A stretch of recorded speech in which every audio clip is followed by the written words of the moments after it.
a heart-touching Islamic story. It was the winter of 1937. The small American town of Elmridge lay buried beneath a thick blanket of fog. The yellow street lamps that lined the old roads glowed faintly through the mist, as if they were struggling against the darkness itself. Somewhere in the distance, the long whistle of a train pierced the silence of the night. And at that very moment, behind an abandoned wooden shed near the old train station, a man was prostrating in prayer on the frozen ground. He had only 7 cents in his pocket. At home, his elderly mother had been suffering from a fever for 3 days. By noon the next day, if he failed to repay his debt, the small wooden house he called home would be taken away. And the worst part was this. Earlier that night, he had learned that he might lose his job at the train station within a week. On the night before everything seemed destined to collapse, the man whispered only one sentence over and over again. "O Allah, I do not know how you will help me, but I know that you will." And only a few hours later, something happened in Elmridge that no one could explain for decades. Elmridge was a small working-class town. Old wooden houses, narrow roads, tiny storefronts, rain-soaked brick sidewalks. And at the center of it all stood the aging railway station where freight trains arrived and departed day and night. In one corner of that town lived a man named Yusuf Rahman, a 40-year-old Muslim laborer. His father had passed away many years before. The only family he had left was his elderly mother, Amina. Their house was so fragile that strong winds made the walls tremble. Rainwater leaked through parts of the roof. Cold air slipped through the cracks in the windows during winter nights, yet Yusuf never complained. Every morning before dawn, he performed his prayer. Then he spent the day searching for odd jobs around town.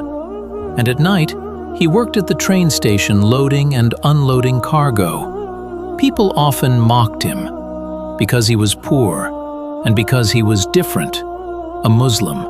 One evening, while Yusuf was standing outside a coffee shop looking for work, the owner smirked and asked, "You still pray to Allah?" Several people laughed. "If your God is so powerful, why are you still poor?" Laughter echoed around him, but Yusuf simply smiled and replied, "Perhaps he has given me something you cannot see." The laughter only grew louder. Yet Yusuf quietly walked away, because he knew something most people did not. Not every insult deserves an answer. Some answers are given by Allah himself. That winter was unusually harsh. Snowstorms swept through the town almost every week. One night after work, Yusuf returned home and found his mother shivering violently. Her fever had worsened. She needed a doctor, she needed medicine. But where would the money come from? That evening, beneath the dim glow of a candle, Yusuf sat beside her bed holding her hand. "My son," Amina whispered weakly, "I worry about you." "Do not worry about me, mother. Allah is with us." "You work so hard." "As long as Allah is with me," Yusuf replied softly, "I am never alone." Yet deep inside, fear was beginning to grow, because the next day was the final deadline for his debt payment, and he did not even have half the amount required when every door closed. That night was one of the coldest nights Elmridge had ever seen. Snow drifted slowly from the dark sky. The iron roof of the old train station was covered with a thin layer of ice. Somewhere far away, the whistle of a passing train echoed through the frozen air. As Yusuf finished his shift and prepared to leave, a voice suddenly called out behind him, "Hey, wait a moment." Yusuf turned around. An elderly man stood there. He wore a long black coat and carried an old leather suitcase. His face looked tired from travel. "I'm new in town," the man said. "Do you know a place where I can stay for the night?" Yusuf looked around. Most of the boarding houses had already closed. The weather was growing worse by the minute. After a moment of silence, he replied, "I am a poor man, but if you wish, you may spend the night in my home." The old man looked surprised. "You don't even know me." "No. And yet you'd help me." Yusuf smiled gently. "Sometimes Allah tests us through strangers." A strange expression appeared in the old man's eyes. For a brief moment, he simply stared at Yusuf. Then he nodded. That night, Yusuf shared what little food he had with his guest. There was barely enough for his mother and himself, yet he placed the larger portion before the stranger. Amina watched silently. She knew how difficult life had become. Still, her son never turned away someone in need. Later that night, everyone fell asleep. Everyone except Yusuf.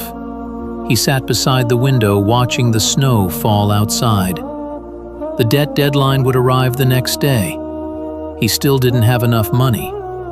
His lips moved quietly, not in complaint, but in prayer. The next morning, dark clouds covered the sky. Before noon, the debt collector Harold arrived at Yusuf's house. His face was cold and emotionless. Two men stood behind him. "The deadline has passed," Harold said.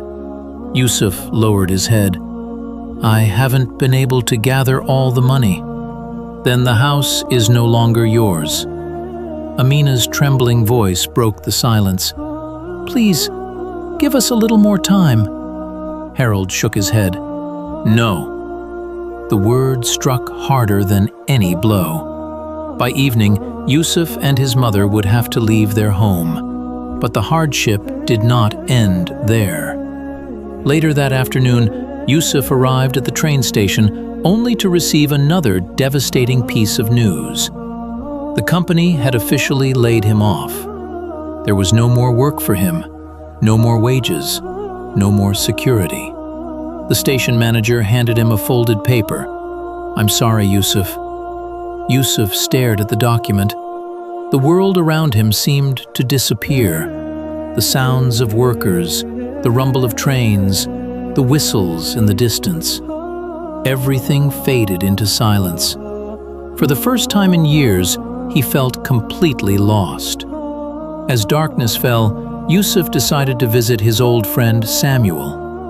Years ago, Samuel had borrowed money from him. Money Yusuf had never asked back for. Samuel had promised to repay it one day. Now, Samuel owned one of the most successful stores in town. Surely he would help. When Yusuf explained his situation, Samuel remained silent. Then he said something that shattered Yusuf's heart. "Business and friendship are different things. I only ask for what you borrowed. Do you have proof?" Yusuf froze. Proof? For years they had trusted each other, yet now, when he needed help most, his friend turned away. "I am sorry," Samuel said, but his eyes showed no sorrow, only indifference. Yusuf quietly walked out into the snow. The cold felt warmer than betrayal. That evening, with nowhere else to go, Yusuf and his mother took shelter inside an abandoned storage shed near the railway station. The wind slipped through broken boards, snow gathered in the corners. Amina looked at her son. "Are you afraid, my son?"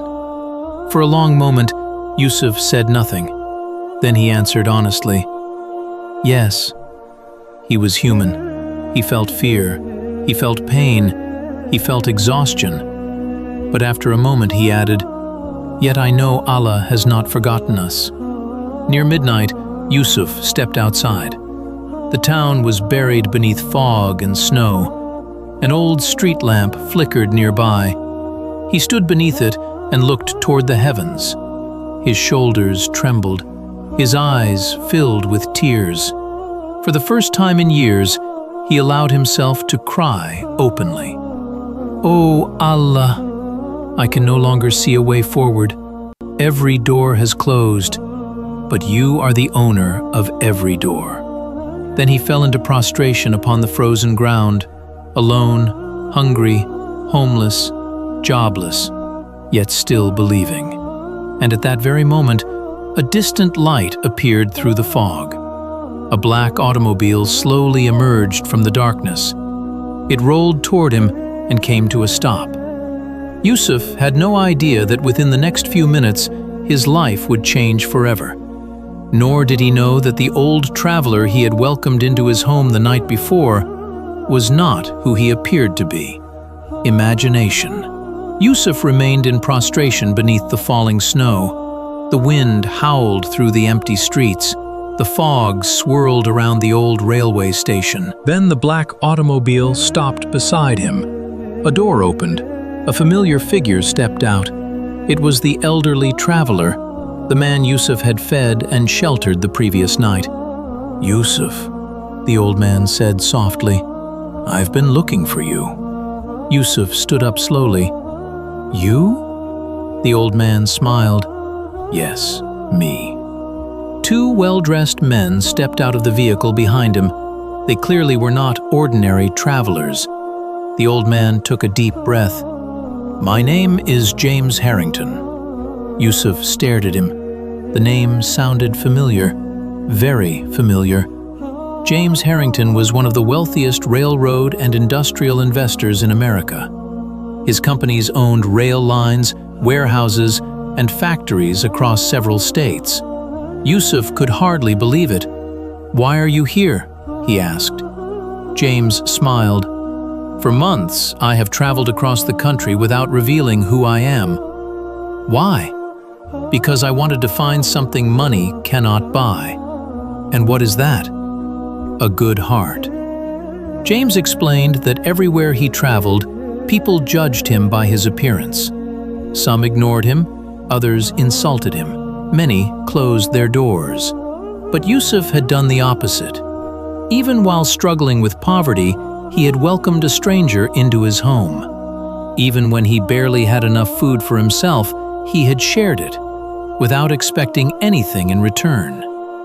"I have spent my life meeting powerful men," James said, "but very few possess the character I saw in you." Yusuf lowered his eyes. "I only did what I believed was right." "And that," James replied, "is exactly why I am here." James's assistant handed Yusuf a large envelope. "Open it." With trembling hands, Yusuf unfolded the documents inside. His breath caught. His eyes widened. Inside were papers showing his entire debt had been paid. Ownership of his house had been transferred fully into his name. Funds had been arranged for his mother's treatment. And there was also a job offer, a position within Harrington's railroad company, a job that paid several times more than his previous wages. For a moment, Yusuf could not speak. Tears filled his eyes. The world around him blurred. But there was one final surprise. James reached into his coat and pulled out an old letter. "Do you recognize this name?" Yusuf looked down. His father's name was written across the paper. His heart nearly stopped. "You knew my father?" James nodded. "Many years ago." His voice grew emotional. "When I was a young man, I found myself in terrible trouble. Your father helped me. He expected nothing in return. I searched for him years later, only to learn that he had passed away." James looked directly into Yusuf's eyes. "Last night, when I saw your kindness, I saw the same character your father once showed me." At that moment, Yusuf understood something profound. No act of goodness is ever lost with Allah. Never. Within weeks, life in Elmridge began to change. The people who once mocked Yusuf now respected him. The debt collector who had thrown him out apologized.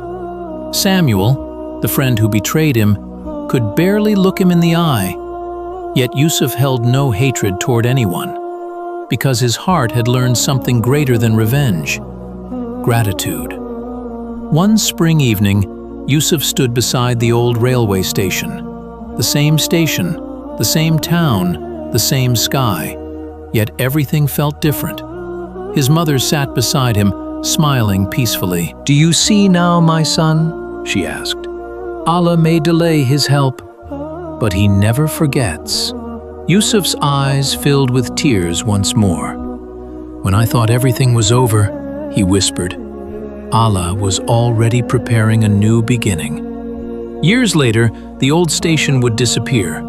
The wooden buildings would be replaced. The street lamps would fade into history. But the people of Elmridge never forgot the story of a poor Muslim worker, a man who lost everything except his trust in Allah. And when every door on earth closed before him, the Lord of the heavens opened a door beyond anything he could have imagined.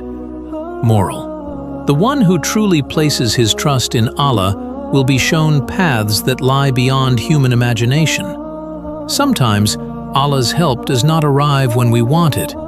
It arrives at the moment He knows is best. And when that moment comes, a single blessing can make years of hardship meaningful.